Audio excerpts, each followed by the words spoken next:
Okay, Mm-hmm. today's story is Devayani and Kach.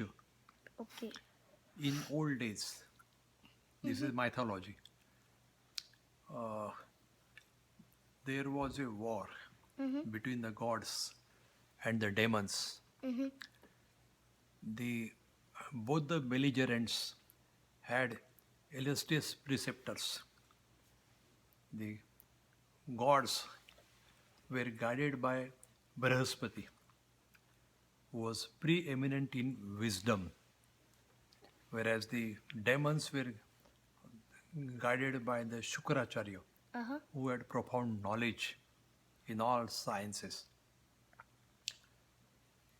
The Shukracharya alone possessed Sanjivani art, by which he could call the dead back to life. Oh wow. So the demons had one advantage. Mm-hmm. Those who had fallen in the battlefield Mm-hmm. were brought back to life Mm-hmm. by Shukracharya's Sanjivani art. Mm-hmm. And the gods were at a great disadvantage. So they thought they were ponder what is to be done. So they went to Kacha, Mm-hmm. the son of Brahaspati, and requested him that you please go to Shukracharya, persuade him to take you as a pupil, and once you are admitted to intimacy and confidence, you can wheedle out the secrets of Sanjini by fair means or foul. Kacha said, okay. He proceeded to the capital city of the demons. Mm-hmm. He met Shukracharya and saluted him, gave him proper respect, and, uh, and introduced himself. I am Kacha, the grandson of sage Angiras and son of Brahaspati. I seek knowledge under your tutelage. It was a rule in those days that a wise teacher should not refuse a student who is worthy and who seeks knowledge from a teacher. So he accepted. So he said, okay, I agree. I accept you as my student more willingly that by doing so, I'll be showing my respect for Brahaspati also. Kacha spent many years under his tutelage. Mm-hmm. He was teaching him lot of sciences, Okay. and Kacha was very, very honest. At the same time, Kacha was performing household duties to the perfection. Mm-hmm. This sage Shukracharya had a daughter of which he was fond, very much fond of. Devani liked Kacha's behavior, his honesty, his fidelity, and his hard work, and she was in deep love with Kacha. The demons, when they came to know of this, they became very anxious and they thought that Kacha's object is to wheedle out the secrets of Sanjeevani. So they decided to prevent a calamity. One day, as Kacha had gone out for grazing the cows of his master, they seized him, tore his body into pieces, and gave all the pieces to the dogs. In the evening, the cattle came on themselves. Devani went to the father and lamented, the cows have come, but Kacha has not come. I feel some calamity has befallen Kacha. Mm-hmm. Immediately, Shukracharya employed Sanjeevani art and he evoked the dead back to life. Kacha immediately appeared and they asked him why there was a delay. Kacha narrated the whole thing, but he did not know how he came back to life. On another occasion, Kacha had gone to the forest to pluck flowers for Devayani. So the Ashura cleverly killed him and killed him and mixed his body with the sea water.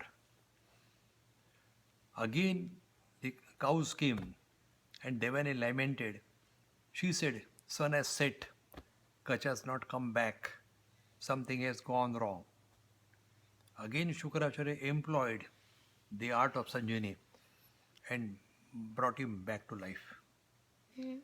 On third occasion, the Asuras very, very cleverly uh, decided to what you call to make a deceit against Shukracharya. They seized Kacha, burnt his body into ashes, and the ashes mixed with the wine, and they served the wine to Shukracharya. Shukracharya drank the wine without suspecting anything. After some time, again Devani lamented, "Kacha has not come. I feel something has gone wrong. The Asuras or the demons have killed him." Shukracharya consoled his daughter. It looks that the demons are bent upon killing the Kacha. Death is a common lot to everybody, and it is not proper for you to sorrow at it. You have the life, enjoy the life. But Kachani said, "No, I like Kacha. He's a blameless boy. He's doing hard work. I love him. Without him, I cannot survive." And she began to fast. Shukracharya was very much angry with the demons. Again, he employed the secrets of Sanjeevani and he brought him back to life. But Kacha, as he was dispersed in the wine which was in his stomach, he could not come out. Shukracharya asked him, "Kacha, where are you?" He answered with great inconvenience, "I am in your stomach." How it happened? How did you come into my stomach? Then Kacha narrated everything what has happened. Then Shukracharya was very, very angry at the deceit played upon him by the demons. Then he declared, he said, "The virtues will desert a man who drinks wine through ignorance. He will become an object of scorn to everybody. Nobody will respect him. This is my advice to all people in the world, to the humanity, and it must be taken as a imperative scriptural injunction." Then he turned to Devayani and told him, "There is a problem. If I bring Kacha back to life, meant death to me because Kacha is in my stomach." Devayani cried loudly, "No, without you I cannot survive. I want both of you." Then he thought a while, what is the way out of by which both person can survive? But then it came to know that Kacha has succeeded in his object. Then he said, "Kacha, you have verily secured the object. Now listen, if I bring you back to life, you will definitely come back to life, but that means I will lose my life. I will fall dead on the ground. Then you have to bring me back to life. Now I am instructing you in secrets of Sanjeevani. You learn it, and you bring back, once you are, uh, once you become alive, and I have fallen down as a dead, you employ the art of Sanjeevani and bring me back to life. You do it so that Devani should not grieve because she wants both of us. Then he narrated the secrets of Sanjeevani to Kacha, who listened carefully, understood it, and uh, then he employed art of Sanjeevani. Immediately, Kacha came out of his stomach. Shukracharya lay down dead. Kacha employed the secrets and again brought him back to life. Shukracharya became alive. Devani was very, very happy. She said, I am really happy both of you are alive. I want both of you. Then Kacha spent many years in the hermitage of Shukracharya. When the time came, he said, now, okay, now I have to go to heavens, to the abode of gods, to the capital city of Indra. He said, okay, I am going. Devani said, no, don't go. I want you to marry me. He said, no, I cannot. Kacha said, no, I cannot, because your father has taught me, so I consider him as my father. Besides, I have been issued from your father's stomach, so is my mother also. So I am your brother. In reality, I am your brother. So how can I marry you? It is wrong. It is against the scriptures. They went and said, no, I love you. You have to marry me. Without you, life it is unsupportable for me. Please. Kacha said, I am very sorry. With that words, Kacha proceeded to the capital city of Indra. He went to the heavens. Then Devani became very sad. She cried. Shukracharya consoled Devani. This story is over. One. Okay? Now, second story. The second story is regarding Vidura. There was a sage, great sage. His name was Mandavya.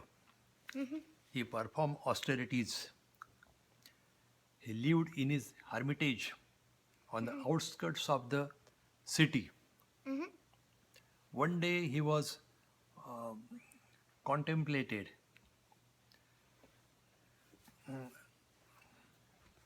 The robbers fled into the woods with the officers of the king in hot pursuit.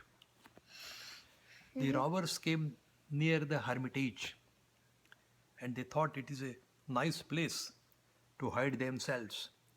So they came inside, they entered the hermitage, means ashrama, placed their stolen goods over there and hid themselves. The officers of the king, they enter the ashram, tracking their footsteps. And the commander of the attendants asked the king, asked the sage Mandavya, did you see the robbers pass by? Tell me immediately, so I can give the chase. He asked repeatedly, but Sage Mandavya did not reply because he was in a state of yoga. He was immersed in his own thoughts. In the meantime, the attendants found the stolen goods over there. And they said, the booty is here. Then the commander and the servants went. They found all the robbers over there. Then the commander said, oh, now I understand.